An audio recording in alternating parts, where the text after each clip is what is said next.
हरे कृष्णा, राधे राधे भक्तों, आप सभी का बहुत बहुत स्वागत है आपके अपने चैनल पर संदीप भक्ति ज्ञान गंगा में।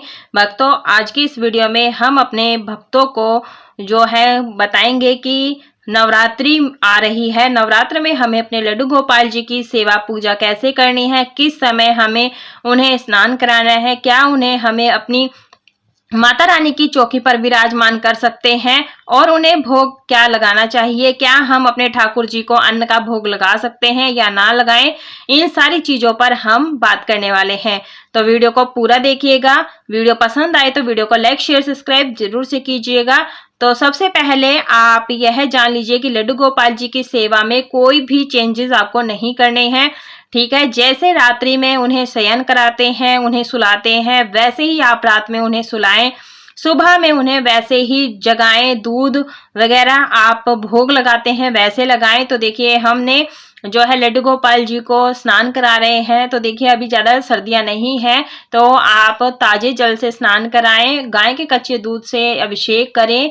तो गाय का कच्चा दूध जो है लड्डू गोपाल जी को अत्यधिक प्रिय होता है, तो अभिषेक कराएं। तो ठीक है, जल से, ताजे जल से स्नान कराना है, पंचामृत से स्नान करा सकते हैं, फिर कच्चे दूध से या फिर गोपी चंदन से भी स्नान करा सकते हैं। स्नान कराने के बाद आप उन्हें शुद्धोदक जल से आप स्नान जरूर से कराएं। तो देखिए हमने यहाँ पर जो गुलाब डाली थी ना, इसे आप गुलाब जल भी बोल सकते हैं। तो मैंने यहाँ पर स्नान करा दिया है। ओम नमो भगवते वासुदेवाय नमो नमः मंत्र का जाप जरूर से करें। भक्त कहते हैं अगर लड्डू गोपाल जी की सेवा करते हैं ना, जिसे संतान नहीं होती है, उसे संतान की सुख की भी प्राप्ति होती है।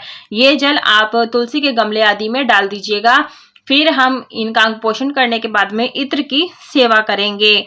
तो देखिए अंग पोषण करने के बाद उनका श्रृंगार करेंगे सुंदर सा। तो देखिए वैसे तो नवरात्रि के कुछ विशेष 9 रंग होते हैं।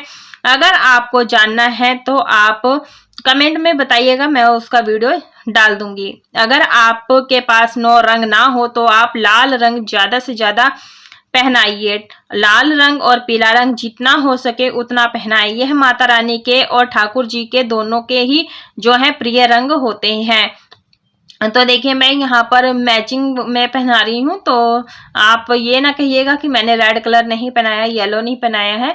तो मैं ये पहनाकर दिखा रही हूँ। आपके पास रेड या येलो या 9 रंग हो तो आप वो पहना दीजिएगा, अच्छे से श्रृंगार कीजिएगा। हमारे लड्डू गोपाल जी को कोई सी भी पोशाक पहना दीजिए, वो बहुत ही सुंदर लगते हैं। बस भाव अच्छे होने चाहिए, सच्चे होने चाहिए, इस बात का ध्यान रखिएगा। तो देखिए श्रृंगार, सुंदर सा श्रृंगार कर दिया है। आप अपने लड्डू को मन के मुताबिक कर सकते हैं। और देखिए हम बंसुरी साथ में दे देंगे, धूप दीप की स्थापना करेंगे। तो देखिए भक्तों आरती करेंगे। आपको जो भी आरती पसंद हो आप वो आरती गा सकते हैं, या फिर नहीं तो ओम नमो भगवते वासुदेवाय नमो नमः मंत्र का जाप करते रहें। चंदन रोली से हम यहाँ पर टीका कर देंगे। तो देखिए भक्तों हम माता रानी की चौकी पर ठाकुर जी को विराजमान कर सकते हैं। तो देखिए अगर आपके पास एक बाल गोपाल है तो आप माता रानी की चौकी पर, अगर इतना स्पेस है तो आप उन्हें विराजमान कर सकते हैं। अगर आपकी चौकी छोटी है या फिर आपके पास एक से ज्यादा लड्डू गोपाल हैं तो आप उनके बराबर में चौकी लगा लीजिए और उसी तरह से धूप पूजा आरती करिए। और जो भी माता रानी का भजन कीर्तन आप करते हैं इन दिनों में कराएंगे तो ध्यान रखिए कान्हा जी के भजन भी उनमें जरूर से होने चाहिए, और साथ ही राधा रानी के भजन आप जरूर से गाएं। इससे हमारे लड्डू गोपाल बहुत प्रसन्न होते हैं। और अब हम जो है इत्र लगा करके वस्त्र रूपी कलावा अर्पित कर देंगे गौ माता को, और लड्डू गोपाल जी को हम यहाँ पर धूप दीप दिखा देंगे। इस प्रकार से यह मैं जो करके दिखा रही हूँ इसे आरती नहीं बोलेंगे, सिर्फ धूप दीप दिखाएंगे। आरती मैं बाद में करके दिखाऊंगी कि आरती कैसे करते हैं। देखिए भक्तों ठाकुर जी के भोग की हमें क्या लगाना है, तो आप आरती कर लेंगे, आरती के बाद में आप उन्हें भोग देंगे। तो देखिए आप जो भी माता रानी को भोग लगा रहे हैं, जैसे मेवा का भोग लगा रहे हैं, बताशे का भोग लगा रहे हैं, या फिर किसी भी मिठाई का भोग लगा रहे हैं, तो वह आप लड्डू गोपाल जी को भी भोग लगा सकते हैं, उसमें कोई दिक्कत नहीं है। लेकिन जो माता रानी को भोग होगा वो अलग होगा और जो लड्डू गोपाल जी का भोग होगा वो अलग रखेंगे। आप उसमें तुलसी पत्र जरूर से होना चाहिए। इसके अलावा देखिए अगर आपका व्रत है तो आप कट्टू की आटे की बनी हुई चीजें खिलाएंगे, चावल खिला सकते हैं समा के, या फिर साबूदाने की खीर हो, साबूदाने की खिचड़ी हो, मूंगफली हो, मखाने हो, या आलू हो या फिर कोई भी फल, तो आप इन चीजों का बड़े ही आराम से भोग लगाएं। इसके अलावा फ्रेंड, ठाकुर जी को आप अन्न का भोग भी लगा सकते हैं। तो देखिए, मैंने यहाँ पर दूध, बिस्कुट और सेब काट करके खिला रही हूँ, जल का भोग रखा है, क्योंकि लड्डू गोपाल जी ना हमारे घर में बाल रूप में हैं। जो हमारे बच्चे होते हैं वह पूरे 9 दिन तक का व्रत नहीं करते हैं, तो इसी प्रकार से हमें अपने लड्डू गोपाल जी को अन्न का भोग भी लगा सकते हैं। अगर आपके घर में बच्चों के लिए जो भी अन्न बनेगा, भी खाने की चीजें बनेंगी, उसका भोग आप आसानी से लड्डू गोपाल को लगा सकते हैं।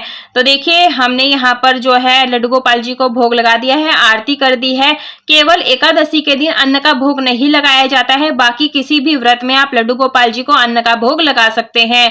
लड्डू गोपाल जी से 9 दिनों का व्रत नहीं कराना है।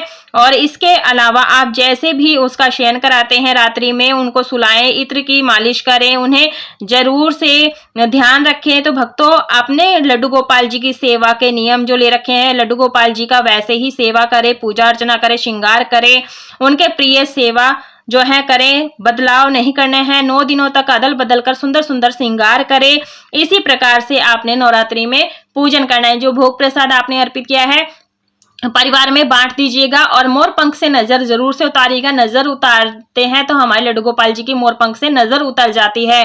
भोग प्रसाद आप बच्चों में वितरित कर दीजिएगा। यदि आपका व्रत है तो आप फल का प्रसाद ले सकते हैं, बाकी दूध की चाय बना सकते हैं, और जो अन्न का भोग लगाया है वो आप बच्चों में वितरित कर दीजिएगा, सभी में बांट दीजिएगा। इसी तरह से हमें पूरे 9 दिन तक नवरात्रि में अपने लड्डू गोपाल जी की सेवा करनी है। रात्रि को सुलाना है, इत्र की सेवा देनी है, सुबह में दूध चाय पिलाना है, उसके बाद में इसी प्रकार से सेवा अर्चना करनी है। यदि आपके मन में किसी भी प्रकार का प्रश्न हो तो आप कमेंट में पूछ सकते हैं, उसका रिप्लाई अवश्य मिलेगा।